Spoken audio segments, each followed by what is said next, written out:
तो छोटों को नमस्ते और बड़ों को पाया लागू। आप देख रहे हैं आपका अपना चैनल भारत इंटेंट। जी हाँ, जैसा कि आप सब जानते हैं कि इंडियन गवर्नमेंट ने G20 समिट के हवाले से पूरे दुनिया में ये खबर फैलाई थी कि अब हम अपने आप को भारत कहलाना पसंद करेंगे। इसी वजह से हमने भी ये निर्णय लिया है कि हम अपने चैनल का नाम भी इंडियाज इंटेंट से भारत इंटेंट रखेंगे। तो आप सबका स्वागत है आपके अपने चैनल भारत इंटेंट पर। So Indians have low IQ and Indians are stupid.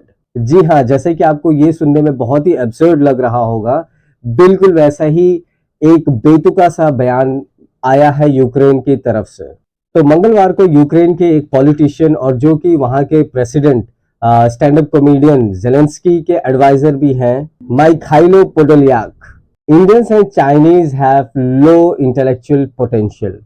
तो उनका ये कहने का मतलब है कि इंडियंस और चाइनीज, उनको अभी ये समझ नहीं है कि वो जो भी कर रहे हैं यूक्रेन और रशिया वॉर को लेकर, उसके हम पर क्या कॉन्सिक्वेंसेस होंगे। तो जैसे किसी लकड़ी में दीमक लग जाती है, वैसे ही यूक्रेन एक देश के अंदर भी दीमक लगना चालू हो चुका है। इनफैक्ट दीमक लग के चरमरा गई है हालत। और इसी वजह से वहां के बहुत बड़े बड़े पॉलिटिशियंस और जो कि ऑफिस होल्डर्स हैं, उनकी तरफ से बहुत ही भौंडे और बेतुका तरीके का बयान हमेशा आया करता है। और हाल ही में फिर से हमें ऐसे ही कुछ सुनने को मिला है। और ये भी माना जा रहा है कि यूक्रेन के डिप्लोमेसी में ये एक बहुत ही लोएस्ट पॉइंट फिर से आया है, जहां पे उन्होंने इंडिया और चाइना जैसे दुनिया के दो सबसे बड़े देशों के बारे में ऐसी भौंडी बातें कही हैं। और चिंताजनक बात यह है कि ये बात कोई एक आम आदमी नहीं, बल्कि वहां का बहुत ही सीनियर पॉलिटिशियन और जो कि एडवाइजर है वहां के stand up comedian president Zelensky का, उसके तरफ से ऐसी बातें सुनने को मिला है। गौरतलब है कि इंडिया ने G20 समिट को बहुत ही सफलतापूर्वक पूर्ण किया है और दुनिया भर में जितने लोगों को मिर्ची लगी है भारत की सफलता से, उनमें से यूक्रेन एक ऐसा देश है जो कि टॉप में आता है, जिसको भारत से मिर्ची लगना लाजमी है।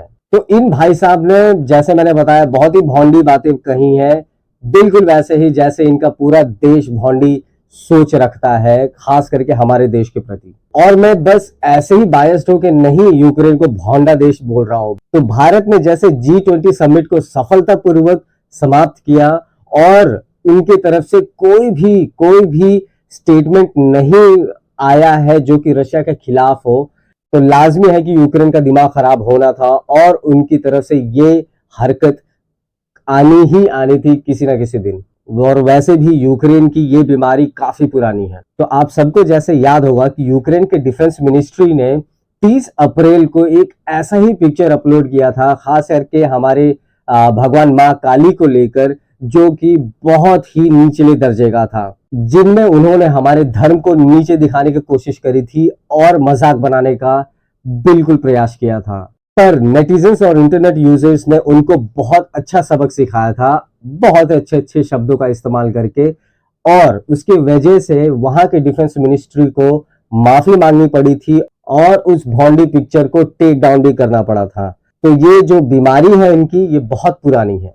देखिए, कुछ बीमारियों का इलाज नहीं होता, वैसे ही यूक्रेन के इस बीमारी का भी कोई इलाज नहीं है। तो ऐसा भी नहीं है कि इनके देश पर यह हमला हुआ है या तो फिर यूक्रेन काफी दिनों से किसी वॉर में इन्वॉल्व है और इनको तकलीफ पहुंची है, इस वजह से वो ऐसा बोल रहे हैं, खास करके इंडिया को लेकर और हमारे फेथ को लेकर।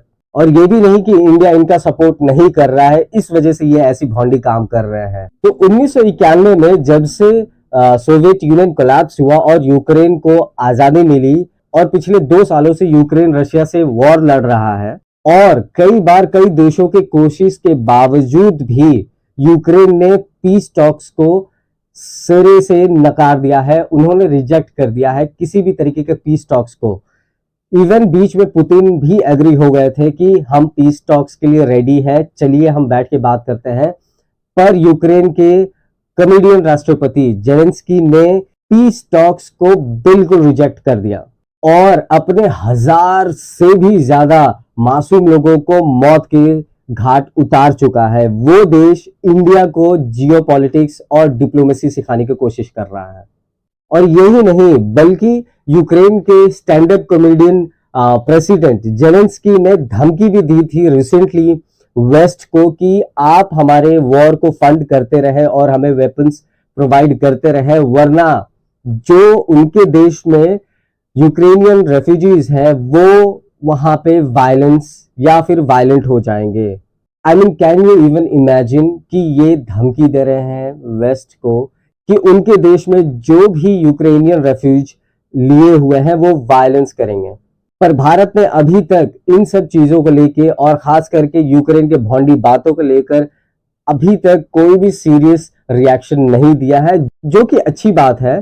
परंतु ऐसी छोटी छोटी गलतियों को और भौंडी बातों को इग्नोर करना भी अच्छी बात नहीं है, खास करके इंडिया जैसे बड़े देश के गवर्नमेंट की तरफ से। और यूक्रेन की इन्हीं छोटी और ओछी हरकतों की वजह से भारत ने अभी तक रशिया और यूक्रेन वॉर में बिल्कुल शामिल होने से इनकार किया है। इनफैक्ट इंडिया ने किसी देश को भी कंडेम नहीं किया है अभी तक अटैक को लेकर या फिर इस वॉर को लेकर।